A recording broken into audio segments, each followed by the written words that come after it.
So I wanted to begin by ask you, on the pilot episode, it seemed like it really answered the age-old question from Battlestar.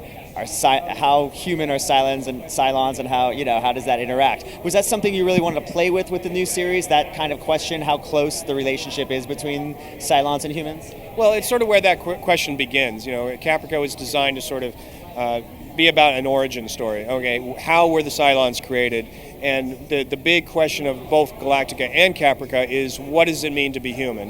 How do you define it? How would you know if a machine was actually a person? And what would that mean to a society? What are the ethical and moral questions that come up once you decide that this artificial construct is a person? And who would be opposed to that? Who would be in favor of that? And how would you ever know? And it's an existential idea, and I think it's something that undergirds both series, and I think it's a fascinating area.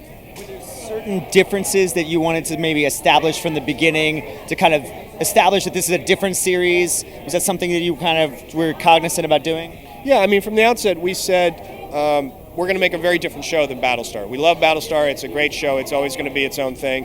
And we didn't want to just do another knockoff of it. We didn't want to do another war story. We didn't want to do another ship-based show. We said this one's going to be on a planet. It's going to be more of a serial. It's going to be character. It's going to be closer to a primetime soap than it is an action-adventure series. So we were always at pains to sort of separate the two and make them distinct pieces. Yeah, and then finally going into the second season, since the show is so many years before Battlestar, is it going to pick up right where season one left off? Or is it like a year later, a couple of years later? How is the sort of continuity going to go? You're talking about season one to the second half of season one, or into season two?